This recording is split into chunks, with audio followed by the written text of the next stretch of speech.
Hello friends, मैं समीर। आप लोगों का अपना चैनल टेक्निकल आईटीआई में स्वागत है। तो कैसे हैं आप सब? उम्मीद करता हूं कि आप लोग बहुत अच्छे होंगे, स्वस्थ होंगे, मस्त होंगे, अच्छे से पढ़ाई कर रहे होंगे।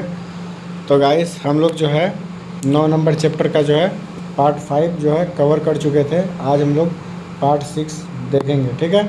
तो आप लोग रेडी हैं? तो चलिए फिर स्टार्ट करते हैं। गाइस, स्टार्ट करने से पहले आप लोगों से एक रिक्वेस्ट है कि प्लीज़ अभी तक हमारी वीडियो को लाइक नहीं किए तो प्लीज़ लाइक कर दीजिए, और अभी तक चैनल को सब्सक्राइब नहीं किए हैं तो प्लीज़ आप लोगों से रिक्वेस्ट है कि प्लीज़ सब्सक्राइब कर लीजिए, ताकि आपको टाइमली वीडियो का नोटिफिकेशन मिलती रहे, ठीक है? आप लोग वीडियो का लाभ उठा पाएंगे। और अपने फ्रेंड सर्कल में शेयर कीजिए ताकि वो लोग भी वीडियो का लाभ उठा पाए। व्हाट्सएप ग्रुप में शेयर कीजिए, और कोई भी सुझाव हो, कोई भी कमेंट हो तो कमेंट करके ज़रूर बताइए, ठीक है? कोई भी कन्फ्यूजन हो तो कमेंट कीजिए, ठीक है? अपने फ्रेंड सर्कल में शेयर कीजिए, और टेलीग्राम चैनल ज्वाइन कर लीजिए। टेलीग्राम का लिंक वीडियो के डिस्क्रिप्शन में है। तो चलिए फिर शुरू करते हैं, लाइक कर दीजिए, ठीक है? तो हम लोग जो है बेसिक इंट्रोडक्शन देख चुके थे, क्योंकि हम लोग पार्ट 5 तक कवर कर चुके थे। हम लोग आरएलसी सर्किट देखने वाले थे आज, ठीक है? तो देखिए हम लोगों का टॉपिक अगला कहाँ है, यहाँ पे देख लीजिए, आरएलसी सर्किट है ना, ये देख लीजिए। हम लोग आज यहाँ से स्टार्ट करेंगे। तो आप लोग रेडी हैं? चलिए फिर देखते हैं। देखिए क्या है, श्रेणी आरएलसी परिपथ, यानी कि सीरीज आरएलसी सर्किट, ठीक है? इसमें रेजिस्टिव, कैपेसिटिव और इंडक्टिव तीनों टाइप के लोड हम लोग पढ़ेंगे, ठीक है? देखिए क्या है, जैसे कि निम्नांकित चित्र में दर्शाया गया है, इस परिपथ में प्रत्येक आर प्रतिरोधक आर, प्रेरक एल तथा संधारित्र सी श्रेणी क्रम में संयोजित होते हैं। इस परिपथ की परिणामी वोल्टेज तथा विद्युत धारा के वोल्टेज से जो है पश्चगामी तथा अग्रगामी कोण का मान वेक्टर आरेख बनाकर ज्ञात किया जाता है, ठीक है? वेक्टर आरेख बना करके हम लोग ज्ञात करते हैं, ठीक है? देखिए इस सिंबल में दिखाया गया है, तीनों टाइप का जो है इसमें लोड लगा हुआ है। ये रेजिस्टिव है, ये आपका इंडक्टिव है, ये कैपेसिटिव है, ठीक है? तीनों टाइप का लोड लगा हुआ है, और तीनों किस क्रम में? सीरीज क्रम में, ठीक है? देखिए इसका वेक्टर आरेख यहाँ पे दिखाया गया है, देख लीजिए, ये वेक्टर आरेख है, ठीक है? ये कौन सी चीज़ का, ये किसका वेक्टर आरेख है? श्रेणी आरएलसी परिपथ का है, ठीक है? देखिए यहाँ पे जो है दिखाया गया आरेख में, वी आर जो है प्रतिरोध, आर का वोल्टेज ड्रॉप है, वी एल जो है प्रेरक एल पर हुआ वोल्टेज ड्रॉप, और वी सी जो है संधारित्र यानी कि कैपेसिटर पर हुआ वोल्टेज ड्रॉप है, ठीक है? देखिए वेक्टर आरेख के कोण त्रिभुज ओ ए आर के परिपथ की जो है परिबाधा है, ठीक है? देखिए क्या है यहाँ पे, V square equal to V R square plus bracket V L and V C का होल स्क्वायर है, ठीक है? तो इसको आगे बढ़ेंगे, या फिर इसको जब हम लोग क्लियर करेंगे तो क्या हो जाएगा, V square equal to I square R square into plus I square bracket X L and X C का होल स्क्वायर, ठीक है? फिर आगे बढ़ते हैं हम लोग एक स्टेप में, तो हो जाएगा V square by I square equal to R square plus bracket X L and X C का होल स्क्वायर हो जाएगा, ठीक है? फाइनली यहाँ पे जो आएगा आपका Z equal to root under R square plus bracket X L X C का होल स्क्वायर हो जाएगा, ठीक है? यहाँ पे जेड जो है आपका वी बाई आई हो जाएगा, ठीक है? चलिए वी बाई आई का होल स्क्वायर होगा, तो जो स्क्वायर हटा करके इधर रूट पुट कर देते हैं, ठीक है? यहाँ तक क्लियर आपको? चलिए आगे देखिए, यहाँ पे जो है root under R square plus bracket X L X C का होल स्क्वायर परिपथ की प्रतिबाधा जेड है, ठीक है? विद्युत धारा और वोल्टेज का फेज अंतर फाई द्वारा दर्शाया गया, ठीक है? देखिए आगे क्या है, अतः शक्ति गुणांक cos phi equal to R by Z एवं फेजर अंतर tan phi equal to XL minus XL X C by R है, ठीक है? और शक्ति व्यय P equal to V I into cos phi है। देखिए टिप्पणी में दिया गया एक पॉइंट क्या है, उपरोक्त सूत्रों में चिन्ह का तात्पर्य है अंतर, अर्थात बड़ा संख्या से छोटे संख्या को घटाकर अंतर प्राप्त करें, ठीक है? ये माइनस टाइप ही है, माइनस ही इसको कह सकते हैं, ठीक है? दूसरा पॉइंट क्या है यहाँ पे, आरएलसी परिपथ में वह स्थिति जिसमें प्रेरकीय प्रतिघात एक्सेल कैपेसिटिव रिएक्टेंस एक्सी के बराबर होता है,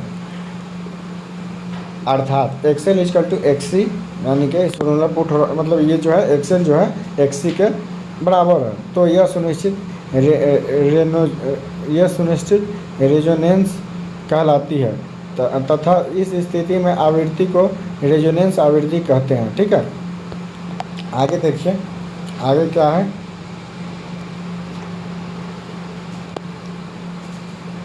समांतर एसी परिपथ। ठीक है, समांतर एसी परिपथ के बारे में देखते हैं। तो देखिए क्या है, समांतर एसी परिपथ का प्रयोग विद्युत के पारेषण तथा वितरण में मुख्य रूप से किया जाता है। ठीक है, पारेषण तथा वितरण के मुख्य रूप से किया जाता है। इस परिपथ में सप्लाई वोल्टेज के सिरों पर अनेक इम्पीडेंस समांतर क्रम में संयोजित होते हैं। समांतर एसी परिपथ का कुल इम्पीडेंस तथा परिपथ की विद्युत धारा निम्न विधियों द्वारा ज्ञात की जाती है। ठीक है, जो है अलग अलग विधियों द्वारा जो है अलग अलग विधि से जो है हम लोग ज्ञात करते हैं। ठीक है, अगला पॉइंट क्या है देखिए, वेक्टर विधि द्वारा प्रतिबाधा विधि। ठीक है, वेक्टर विधि अथवा प्रतिबाधा विधि, इस तरीके से इस विधि में देखिए क्या होता है। इस विधि में परिपथ में समांतर क्रम में संयोजित दो या दो से अधिक शाखा की प्रतिबाधा एवं धारा ज्ञात करने के पश्चात वेक्टर आरेख द्वारा परिपथ के अन्य पैरामीटर को ज्ञात किया जाता है। ठीक है, चित्र ए में दर्शाए गए परिपथ में दो शाखाएं, एक आरएल तथा आरसी समांतर क्रम में संयोजित है तथा दोनों शाखाओं में वोल्टेज भी का मान समान प्राप्त है। ठीक है, तो देखिए पर्याप्त है। देखिए यहाँ पे देख रहा होगा आपको, ये चित्र नंबर ए में क्या है, आपका परिपथ दिखे। ए परिपथ में क्या है, इसमें आपका यहाँ पे लगा हुआ आर एल सर्किट है और नीचे जो है आपका आर सी सर्किट है। ठीक है, दिख रहा होगा। ठीक है, ये कनेक्शन जो है कौन सा कनेक्शन है, ये पैरेलल कनेक्शन है, यानी कि समांतर परिपथ है। ठीक है, चलिए इसका वेक्टर आरेख देख लीजिए। ये इसका वेक्टर आरेख है। ठीक है, नीचे देखिए, अतः प्रथम शाखा की प्रतिबाधा Z1 equal to root under R1 square plus XL square होगा तथा इस शाखा में धारा का मान निम्न होगा। ठीक है, शाखा में जो है धारा का मान निम्न हो जाएगा। ठीक है, आगे देखिए, I1 equal to V by Z1 equal to V by root under R1 square plus XL square हो जाएगा। ठीक है, इस शाखा में शक्ति खपत P1 equal to V into I1 equal to V square by root under R1 square plus x2 square. ठीक है, अतः शक्ति गुणांक cos phi 1 equal to R1 by Z1 हो जाएगा।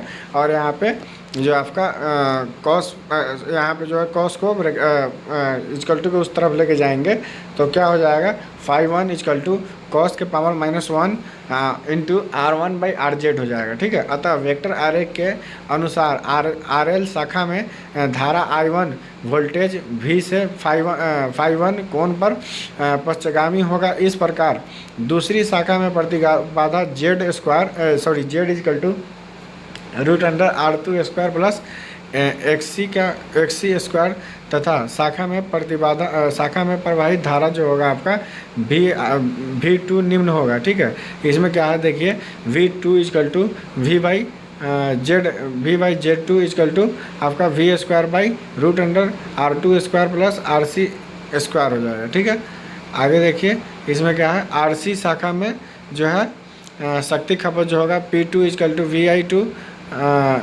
Is equal to V2 by root under R2 square plus XC square हो जाएगा। ठीक है, अतः शक्ति गुणांक cos phi 2 equal to R2 by Z2, और यानी कि यहाँ पे भी cos को जो है वो ब्रैकेट के उस दूसरी तरफ लेकर के जाएंगे तो क्या हो जाएगा, cos 2 equal to cos power -1 R2 by Z2। ठीक है, अतः वेक्टर आरेख के अनुसार RC शाखा में धारा I2 वोल्टेज से वोल्टेज से फाई टू कौन आगामी होगा, ठीक है, इससे आगे हो जाएगा, ठीक है, क्योंकि दोनों शाखाएं समांतर में संयोजित है, इसलिए इस परिपथ की कुल प्रतिबाधा जेड निम्न सूत्र द्वारा ज्ञात किया जा सकता है, ठीक है। इसमें टोटल जेड जो है क्या किस चीज़ से क्या, इस फार्मूले से हम लोग ज्ञात कर सकते हैं 1/जेड टी मतलब टोटल हो जाता है आपका Z T equal to 1/Z1 plus 1/Z2 plus 1/Z3 and dot dot dot करके 1/Zn हो सकता है, ठीक है। देखिए कुल खपत यहाँ पे जो है कुल शक्ति खपत क्या हो जाएगा आपका P equal to P1 plus P2 plus dot dot dot Pn हो जाएगा, ठीक है। आगे देख लेते हैं हम लोग। अगला पॉइंट क्या है आपका एडमिटेंस विधि, ठीक है। एडमिटेंस विधि क्या होता है, इस विधि को हम लोग समझते हैं। अगला इसमें जो पॉइंट है आपका एडमिटेंस विधि है, ठीक है। इस विधि को क्या है समझ लेते हैं। किसी ऐसी परिपथ में प्रतिबाधा का विलोम एडमिटेंस कहलाता है। इसका मात्रक महो या साइमन होता है और इसका प्रतीक महो या एस होता है, ठीक है। इसका प्रतीक जो होता है ओम का उल्टा होता है, ठीक है, महो होता है, या इसका प्रतीक जो है हम लोग एस से दिखाते हैं। अतः y इजकल टू 1/z होता है तो वाई टी यानी कि y टोटल हो जाता है इस प्रकार से जो है यहाँ पे, इस प्रकार से जो है y1 plus Y T equal to y1 plus y2 plus y3 plus dot dot dot yn हो जाता है, ठीक है। यहाँ पे टिप्पणी में देकर के एक पॉइंट दिया गया है, उसे भी देख लीजिए क्या है। जिस प्रकार प्रतिबाधा के दो अंश प्रतिरोध तथा रिएक्टेंस होते हैं, उसी प्रकार उसी प्रकार जो है एडमिटेंस के दो अंश यानी कि कंडक्टेंस तथा सस्टेंस भी होते हैं, ठीक है। देखिए अतः यहाँ पे दिया गया एक फॉर्मूला, अतः Z is equal to √r² plus x² एवं y is equal to g² by g² plus b² हो जाएगा। वो भी दोनों जो है रूट के अंदर है, ठीक है। देखिए यहाँ पे इस तरीके से इसका एक ग्राफ बनता है। आपका जो ऊपर में हो जाएगा ये हो जाएगा आपका जो है कर्ण के जगह पे आपका हो जाएगा एडमिटेंस, और आपका लंब में आ जाएगा सिस्टेंस हो जाएगा, और आपका आधार में आ जाएगा कंडक्टेंस हो जाएगा, ठीक है। ये जो आपका किसका सिंबल है, ये एडमिटेंस विधि है, ठीक है। इस विधि के द्वारा इस तरीके से ग्राफ बन जाता है, और यहाँ पे जो कौन बनता है ये 5 डिग्री एंगल पे बन जाता है, ठीक है। चलिए आगे देखते हैं। आगे देखिए चालकता यानी कि कंडक्टेंस, ठीक है। कंडक्टेंस के बारे में हम लोग देखते हैं। ये हेडिंग है आपका कंडक्टेंस, ठीक है। यहाँ पे देखिए क्या है कंडक्टेंस, प्रतिरोध का विलोम प्रतिरोध का विलोम चालकता कहलाता है। सिंपल, प्रतिरोध का ही उल्टा चालक होता है, क्योंकि जो है चालक होता है वो करंट को बहने में जो है अच्छा एक रास्ता प्रवाह करता है, और प्रतिरोध उस रास्ते में बाधा उत्पन्न करता है, ठीक है। इसलिए उसका विलोम होता है, ठीक है। जिसका प्रतीक जो है चालक का जो है चालकता का जो प्रतीक होता है क्या होता है, जी, तथा मात्रक जो होता है महो या साइमन एस होता है, ठीक है। साइमन या एस से जो इसका प्रतीक होता है एस होता है, ठीक है। चलिए देखिए यहाँ पे जी इजकल टू 1/r होता है, परंतु एडमिटेंस त्रिभुज से cos phi is equal to g/y या g equal to y cos phi होता है, ठीक है।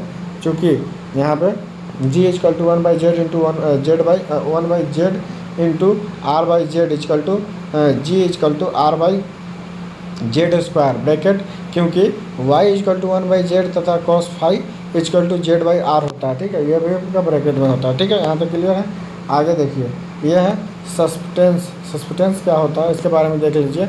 रिएक्टेंस जो होता है आपका x होता है, रिएक्टेंस x का विलोम सस्पेंटेंस कहलाता है, ठीक है। इसका प्रतीक b तथा मात्रक महो या साइमन ही होता है, ठीक है। देख लीजिए यहाँ पे ये आपका यहाँ पे एक फॉर्मूला है, b इजकल टू 1/z होता है, परंतु एडमिटेंस त्रिभुज में आपका sign five is equal to b/y हो जाता है, या फिर यहाँ पे आप इसको क्लियर कीजिएगा तो b equal to y into sine five हो जाता है, ठीक है। और उसको डिफाइन करेंगे, जब इसको तोड़ देंगे तो ये वाला आपका बन जाएगा। फॉर्मूला क्या बनेगा, अतः b equal to 1/z into x/z, या फिर उसको और सॉल्व कर लेंगे तो आपका हो जाएगा b इजकल टू x/z², ठीक है। ब्रैकेट में देखिए क्योंकि y इजकल टू 1/z होता है तथा sign five is equal to x/z होता है, ठीक है। इसी को यहाँ पे पुट करके और फाइनली जो है आपका जो है ये फार्मूला आपका निकल के आता है। ठीक है, यहाँ पे भी एक टिप्पणी और पॉइंट दिया गया है, उसे देख लीजिए क्या है टिप्पणी में। पॉइंट यहाँ पे देख लीजिए क्या है पॉइंट। पेरियोडिकीय प्रतिघात के लिए b का मान ऋणात्मक लेते हैं तथा कैपेसिटिव रिएक्टेंस के लिए b का मान धनात्मक लेते हैं। ठीक है, यहाँ तक समझ में आ गया। चलिए आगे देखते हैं हम लोग। अगला पॉइंट क्या है यहाँ पे, कुल विद्युत धारा यानी कि टोटल इलेक्ट्रिक करंट। ठीक है, यहाँ पे टोटल इलेक्ट्रिक करंट के बारे में देखिए क्या है। समांतर एसी परिपथ की कुल विद्युत यानी कि IT धारा निम्न सूत्र द्वारा ज्ञात की जाती है। ठीक है, IT equal to V into y होता है। ठीक है, शक्ति गुणांक यानी कि पावर फैक्टर क्या होता है, देखिए समांतर एसी परिपथ का शक्ति गुणांक निम्न सूत्र द्वारा ज्ञात किया जाता है। PF इक्वल टू G/Y होता है। ठीक है, PF इक्वल टू G/Y हो जाता है। ठीक है, यहाँ तक क्लियर है आप। चलिए आगे देखते हैं, आगे क्या है, कुल शक्ति खपत यानी कि टोटल पावर कंजप्शन। ठीक है, टोटल पावर कंजप्शन क्या है देख लीजिए, यहाँ पे आपका ये टॉपिक है टोटल पावर कंजप्शन। समांतर एसी परिपथ की कुल शक्ति खपत निम्न सूत्र द्वारा ज्ञात की जा सकती है। शक्ति खपत P equal to V into IT हो जाता है। ठीक है, यहाँ तक क्लियर है आप लोग। V इक्वल टू IT हो जाता है यानी कि टोटल हो जाता है। ठीक है, चलिए अगला देखते हैं। अगला देखिए, अगला आपका क्या है, अनुनाद। ठीक है, अनुनाद के बारे में जानते हैं। अनुनाद क्या होता है, देखिए किसी श्रेणी RLC परिपथ में जो है, किसी सीरीज RLC सर्किट में जो है वह स्थिति जिसमें XL तथा XC हो जाए रेजोनेंस कहलाती है। ठीक है, रेजोनेंस कब कहलाएगी, जो है XL जो है XC के बराबर हो जाएगी। ठीक है, उस स्थिति में हम लोग रेजोनेंस कहते हैं। ठीक है, और ऐसा परिपथ श्रेणी रेजोनेंट परिपथ कहलाता है। ठीक है, क्योंकि XL इक्वल टू XC हो जाता है। ठीक है, यहाँ पे या फिर जो उसी को हम लोग डिफाइन कर दें तो 2π FL equal to 1/2 pi FC हो जाता है। ठीक है, यानी कि फ्रीक्वेंसी है और कैपेसिटर है यानी कि संधारित्र है। ठीक है, या फिर हम लोग उसको ही सॉल्व कर दें तो यहाँ पे देख लीजिए, यहाँ पे हो जाता है आपका F² equal to 1/4 pi square LC, या फिर हम लोग उसको और शॉर्ट कर दें। ठीक है, F पर क्या स्क्वायर हटा दें तो रूट में आ जाएगा, तो 1/√2 पाई 2 पाई √अंडर LC हो जाता है। ठीक है, यहाँ पे जो है यहाँ जो है आपका F जो है आपका रेजोनेंस फ्रीक्वेंसी है। ठीक है, यहाँ तक क्लियर है। चलिए आगे देखते हैं। आगे देखिए, यहाँ देखिए रेजोनेंस परिपथ निम्न 2 प्रकार के होते हैं। ठीक है, रेजोनेंस परिपथ कितने प्रकार के होते हैं, 2 प्रकार के होते हैं। पहला टाइप देख लीजिए श्रेणी रेजोनेंट परिपथ। ठीक है, सीरीज रेजोनेंट सर्किट क्या होता है देख लेते हैं। श्रेणी रेजोनेंट परिपथ में XL इक्वल टू XC होने पर परिपथ का कुल रिएक्टेंस 0 हो जाएगा, अर्थात यहाँ पे देखिए R, L और C यानी कि रेजिस्टिव, इंडक्टिव और कैपेसिटिव लोड दिखाया जा रहा है, वो भी सीरीज क्रम में है। ठीक है, इस तरीके से आपको दिखेगा। तो इसमें हो जाएगा आपका XL minus XC equal to 0 हो जाएगा, 0 हो जाएगा। तो इसमें देखिए आगे परंतु Z equal to √R² plus XL minus XC का होल स्क्वायर हो जाएगा। इसको जब हम लोग फाइनल करेंगे, क्लियर करके देखेंगे, देखिए क्या हो जाएगा, Z equal to √R² plus 0, या फिर Z यानी कि फाइनली आप देखिएगा जब R बाहर आ जाएगा तो क्या होगा, Z इक्वल टू R यानी कि रेजोनेंस हो जाएगा। ठीक है, रेजोनेंस जो है बराबर हो जाएगा। ठीक है, अगला पॉइंट देखिए, अगला पॉइंट क्या है इसमें, श्रेणी रेजोनेंट परिपथ में पहला पॉइंट क्या कहता है, परिपथ का परिणामी रिएक्टेंस 0 हो जाता है, अर्थात X इक्वल टू 0 हो जाता है। ठीक है, दूसरा पॉइंट है परिपथ की प्रतिबाधा उसके प्रतिरोध के तुल्य हो जाती है। ठीक है, प्रतिरोध की जो है प्रतिबाधा की जो है प्रतिबाधा उसके प्रतिरोध के तुल्य हो जाता है। तीसरा पॉइंट आपका है परिपथ में प्रतिबाधा का मान न्यूनतम रह जाने से उसमें विद्युत धारा प्रवाह का मान अधिकतम हो जाता है। ठीक है, अगला पॉइंट है आपका परिपथ के शक्ति गुणांक का मान इकाई अर्थात 1 हो जाता है। और लास्ट पॉइंट है आपका, और 5 नंबर पॉइंट क्या है, परिपथ का कुल शक्ति व्यय P = I² R होता है। ठीक है, यहाँ तक क्लियर ना आप लोग। चलिए दूसरा पॉइंट, वो तो श्रेणी था। अब समांतर क्रम में भी देख लीजिए तो जरा समांतर क्रम में क्या है, समांतर रेजोनेंट परिपथ। ठीक है, यानी पैरेलल रेजोनेंट सर्किट क्या होता है उसके बारे में देख लीजिए। क्या है, समांतर रेजोनेंट परिपथ का कुल प्रतिबाधा। ठीक है, देखिए यहाँ पे क्या है, ये आपका सी सर्किट है, यानी ये कैपेसिटिव है, ये इंडक्टिव है, ये रेजिस्टिव है। ठीक है, ये कॉइल है। ठीक है, जो है ये दोनों एक कॉइल के अंदर में इस तरीके से होता है। इंडक्टिव में वही कुछ ना कुछ रेजिस्टेंस तो होता ही है, इसलिए उसको इस तरीके से दिखाया गया है। ये जो है आपका समांतर RLC परिपथ है। ठीक है, देखिए यहाँ पे क्या है, फॉर्मूला देख लीजिए। Z = XC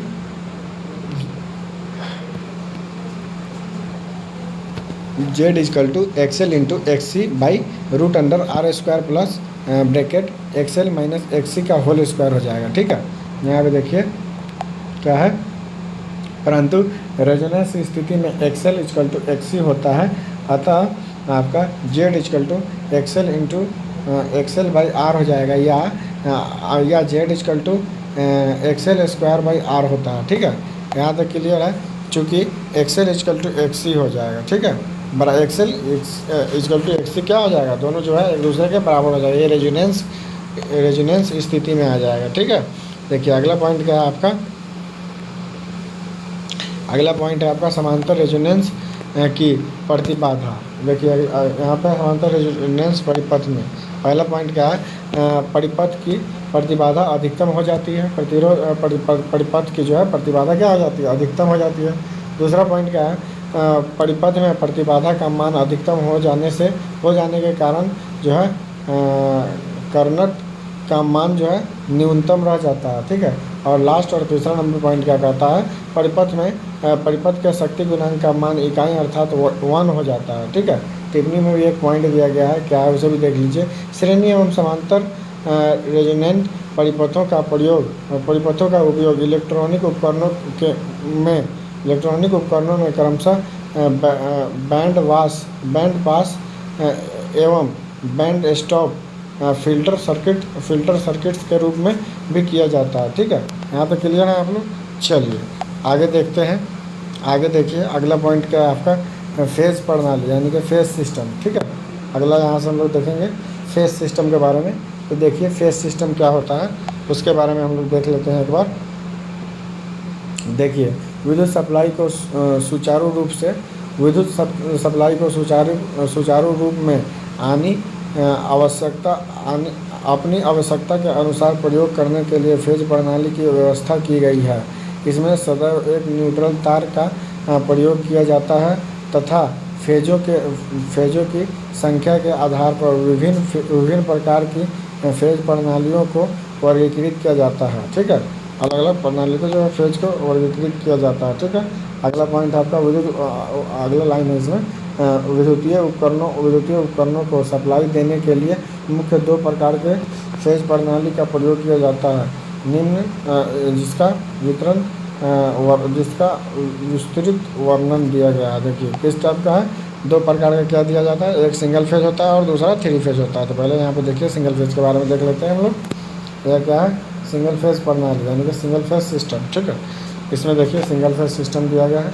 इसमें क्या होता है, सिंगल फेज प्रणाली में केवल 2 तारों की आवश्यकता होती है, जिसमें एक तार को फेज तार तथा दूसरे को न्यूट्रल तार यानी कि न्यूट्रल वायर कहते हैं। ठीक है, ऐसी सिंगल फेज सप्लाई में 1 सेकंड में 50 चक्र पूर्ण होता है, यानी कि 50 हर्ट्ज की जो साइकिल होती है वो पूर्ण होती है। ठीक है, चित्र ए में जो है आपका सिंगल फेज ऐसी जनित्र अथवा अल्टरनेटर का जो है परिपथ सर्किट दर्शाया गया है, जिसमें केवल एक ही आर्मेचर वाइंडिंग होती है। इसके द्वारा प्रेरित विद्युत वाहक बल की जया तरंग को चित्र बी में दर्शाया गया है, जो कि एक समान चुंबकीय क्षेत्र में कॉइल के एवं चक्र पूर्ण करने पर प्राप्त होता है। अतः 50 चक्र प्रति सेकंड यानी कि 50 हर्ट्ज की आवृत्ति प्राप्त करने के लिए अल्टरनेटर की घूर्णन गति दिए गए सूत्र सूत्र द्वारा ज्ञात किया जा सकता है, जा सकती है, ठीक है, की जा सकती है। देख लीजिए यहाँ पे दिखाया गया है आपका चित्र ए में जो है यहाँ पे नॉर्थ और साउथ जनरेट किया जाता है। ये जो आपका मैग्नेट लगाया गया है साउथ का, ये नॉर्थ पोल का, ठीक है। और इसमें एक कॉइल वाइंडिंग किया गया है जो यहाँ से होते हुए जा रहा है इस टाइप से, ठीक है। और यहाँ आकर के आपका मिल गया, ठीक है। देखिए ये आपका कुंडली है, ठीक है। ये जो आपका ये वाला जो जा रहा है ये कुंडली है, ठीक है। ये क्या है आपका सिंगल फेज, यहाँ पे देखिए क्या है, सिंगल फेज एसी जनरेटर या अल्टरनेटर का परिपथ है, ठीक है। और यहाँ पे जो है आपका प्रेरक विद्युत वाहक बल की जया तरंग है। ये जो है आपका साइनोसोडियल वेव है, ठीक है। ये पॉजिटिव है और ये निगेटिव है, ठीक है। चलिए आगे देखते हैं सिंगल फेज एसी जनरेटर, ठीक है। देखिए घूर्णन प्रति मिनट यानी कि उसकी जो आरपीएम निकालने के लिए जो होता है आरपीएम का फुल फॉर्म होता है रोटेशन पर मिनट, ठीक है। तो जो है आरपीएम निकालने के लिए 120 डिग्री का एंगल बनाता है, इसीलिए हम लोग सिंगल फेज में 120 डिग्री होता है एंगल, ठीक है। तो देखिए 120 डिग्री इंटू F/P होता है। F क्या होता है आपका फ्रीक्वेंसी, देखिए यहाँ फ्रीक्वेंसी हर्ट्ज में होता है। P जो आपका ध्रुव की संख्या होती है, जो नंबर ऑफ पोल्स होते हैं, ठीक है। चलिए आगे देखते हैं हम लोग। देखिए क्या है उपरोक्त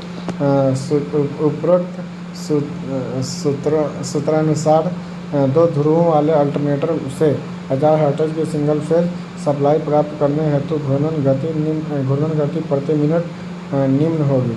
आरपीएम इक्वल टू यहाँ पे क्या हो जाएगा आपका RPM equal to 120 into F/P हो जाता है। आरपीएम कितना है इसका, यहाँ पे देखिए इसका जो है 120 है, 50 हर्ट्ज जो है। और कितना पोल है, 2 पोल है, नॉर्थ पोल और साउथ पोल जो दिखाएं आपको।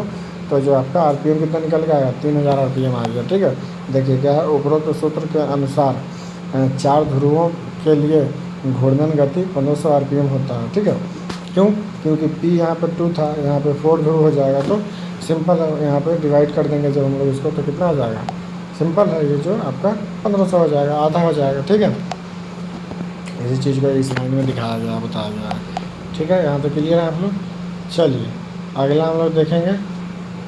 देखिए अगला हम लोग का है पॉलीफेज प्रणाली, ठीक है। दूसरा टाइप का जो है पॉलीफेज प्रणाली है, ठीक है। इसको देख लीजिए पॉलीफेज प्रणाली क्या होता है, इसको हम लोग देख लेते हैं। देखिए यदि इस टॉपिक डाल लीजिए पॉलीफेज प्रणाली यानी कि पॉलीफेज सिस्टम। यदि अल्टरनेटर के आर्मेचर में या किसी भी विद्युत परिपथ में एक से अधिक फेज प्रयोग किए जाते हैं तो उसे पॉलीफेज या बहुकलीय प्रणाली कहते हैं। जैसे 2 फेज या 3 फेज प्रणाली। दोनों प्रणालियों में से 3 फेज प्रणाली का प्रयोग अधिकतर किया जाता है, जिसका सापेक्ष वर्णन निम्न है, ठीक है। यहाँ तक क्लियर है। चलिए अगला टॉपिक इसका क्या है आपका जो अगला टॉपिक है वो है 3 फेज प्रणाली यानी कि 3 फेज सिस्टम, ठीक है। तो इससे यहाँ से जो है हम लोग आगे कल देखेंगे, ठीक है, अगली वीडियो में देखेंगे। आज की वीडियो हम लोग जो है यहीं पे एंड करते हैं। 3 फेज सिस्टम हम लोग कल पढ़ेंगे, ठीक है। तो बताइए आप लोगों को वीडियो कैसा लगा। उम्मीद करते हैं कि आप लोगों को वीडियो बहुत पसंद आया होगा।